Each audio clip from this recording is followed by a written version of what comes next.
Herkese Tatlı Sanatı Mutfağı kanalımdan merhabalar. Bugün kahve severlerin çok seveceği bir pasta yaptım. Hem çok pratik hem çok ekonomik hem de çok kolay lezzetli bir pasta.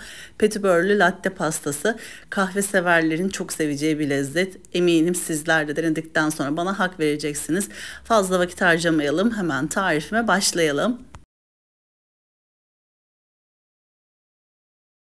Öncelikle pastamızın kremasını yapmakla başlayalım. 1 litre sütümüzü uygun bir tenceremizin içerisine dökelim. 2 adet yumurtanın sarısını ilave edelim. 3 yemek kaşığı dolusu nişastamızı ekleyelim. 3 yemek kaşığı dolusu unumuzu ilave edelim. Yarım su bardağı toz şekerimizi ekleyelim. Bu malzemelerimizi ocağa koymadan önce önden el çırpıcı yardımıyla güzelce çırpalım ki topaklanma oluşmasın. Ocağımızın altını orta ateşte açtıktan sonra kremamızı pişirmeye başlayabiliriz. El çırpıcımızla devamlı karıştırarak pişirmeye başlayalım. Kremamız koyulaştıktan sonra içerisine 1 yemek kaşığı granül kahvemizi ilave edelim. Devamlı karıştıralım. Granül kahvemizi ilave ettikten sonra gördüğünüz gibi kremamızla birlikte çok güzel rengini bıraktı. Şimdi hafif ılıdıktan sonra içerisine 1 paket krem şanti ilave ediyorum.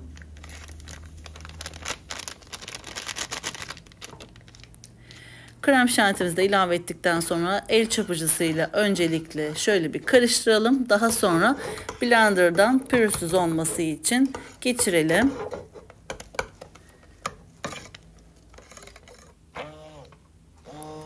Şimdi blenderdan geçiriyorum.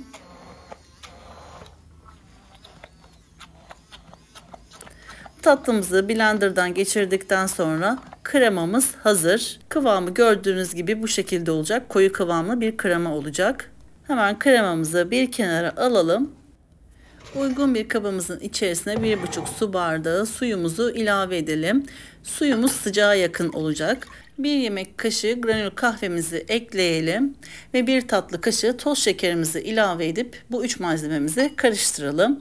Suyumuz sıcak olduğu için granül kahve de çok kolay bir şekilde eriyecektir.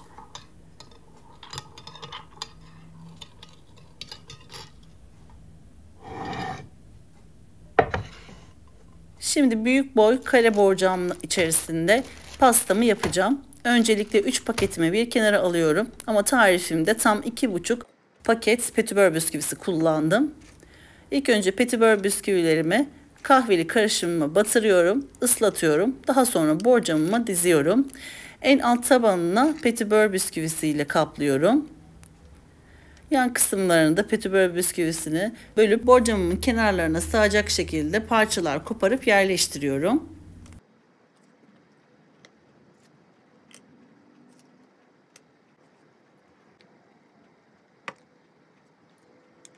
Bir spatula yardımıyla hazırladığım kremamı petibör bisküvilerimin üzerine eşit bir şekilde sürüyorum.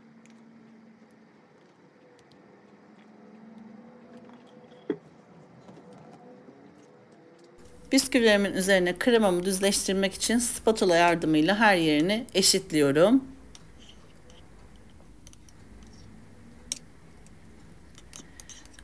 Kremamı bisküvilerin üzerine yaydıktan sonra ikinci katını yapmak üzere petibör bisküvilerimi tekrardan kahveli karışıma batırıp yerleştiriyorum.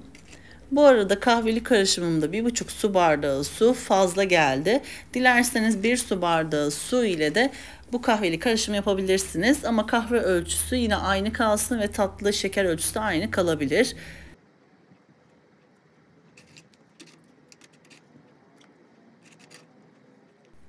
Petibör bisküvilerimi yerleştirdikten sonra tekrardan üzerine hazırladığım kremadan kaşık yardımıyla koyuyorum ve her yerine eşit bir şekilde spatula yardımıyla yayıyorum.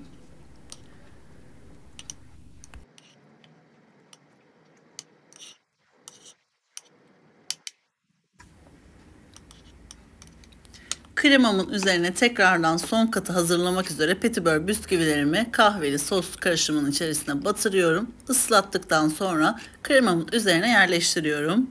Toplamda 3 katlı petibörlü bisküvili pasta oldu. Bu latte pastasını mutlaka deneyin. Kahve seviyorsanız çok beğeneceğinize eminim. Son katın üzerine de kremamı sürdükten sonra kalan petibör bisküvilerimi gösteriyorum. Yani 3 paketin tamamını kullanamadım. 2,5 paketini kullanmış oldum. Pastamın üzeri için ganajını hazırlarken pastamı buzdolabında soğutmaya bırakıyorum. Hemen uygun bir küçük kasenin içerisine 150 gram beyaz çikolatamızı parçalar halinde bölelim ve hazırlayalım. Ocağımızı açtıktan sonra kısık ateşte 180 milim sıvı kremamızı dökelim. Isındıktan sonra beyaz çikolatalarımızı ekleyelim. Normalde bu paket 200 milim sıvı kreması. 2 yemek kaşıklık kadar sıvı krema ayırmak için bir kenara alıyorum. Çünkü onunla da üzerine çikolata sosunu hazırlamak için çikolatayla birlikte ayırmış olduğum kremayı karıştırıp üst kısmı için çikolata sos ganajı elde edeceğim. Buzdolabında soğuttuğum pastamın üzerine şimdi hazırlamış olduğum beyaz çikolatalı ganajımı döküyorum. Borcamın kenarlarından tutarak her yerine ganajın gelmesini sağlıyorum.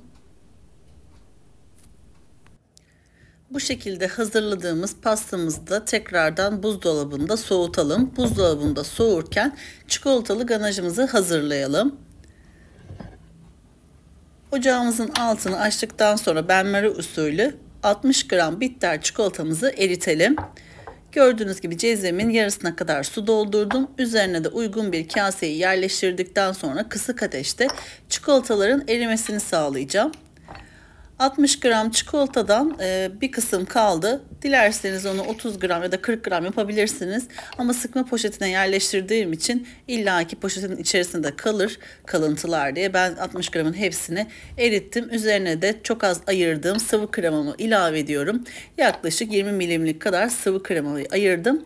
Çikolatanın içerisine ilave ettikten sonra kaşık yardımıyla karıştırıyorum. Koyu kıvamlı güzel bir çikolata sosu elde ediyorum.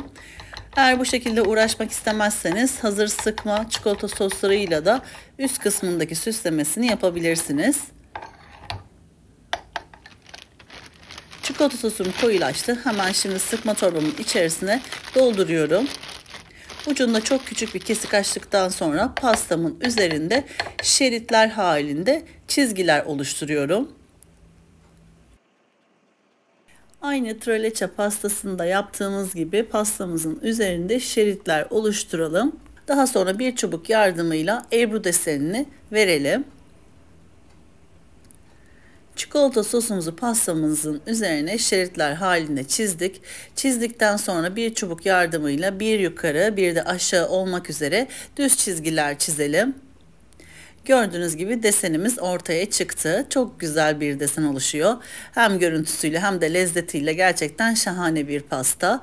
Bana göre borcam pastalarının en güzel, en lezzetli pastası. Şimdi buzdolabında en az 200 saat kadar soğutalım. Eğer aceleniz yoksa bir gece buzdolabında bekletirseniz çok daha güzel bir şekilde pastanız dinlenmiş ve kıvamlanmış olacaktır. Yakından da gördüğünüz gibi latte pastamız çok güzel oldu. Tiramisu pasta veya tiramisu tatlısı veya kahveli kurabiyeler, tatlılar seviyorsanız özellikle borcamda latte pastayı da denemenizi tavsiye ederim. Kahveyi buram buram hissedebileceğiniz çok hafif sütlü tatlı.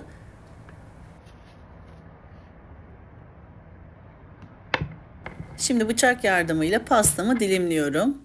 Ben büyük dilimler oluşturduğum için 9 dilim elde ettim. Dilerseniz daha küçük parçalarda, dilimlerde elde edebilirsiniz.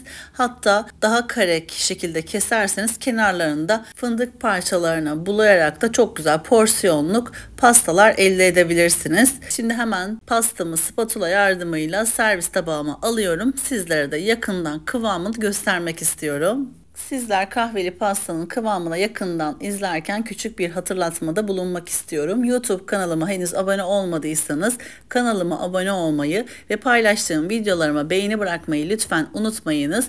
Yepyeni tariflerimden anında haberdar olabilmek içinse bildirim zilini lütfen açınız. Eğer videomu beğendiyseniz arkadaşlarınıza göndermeyi unutmayınız.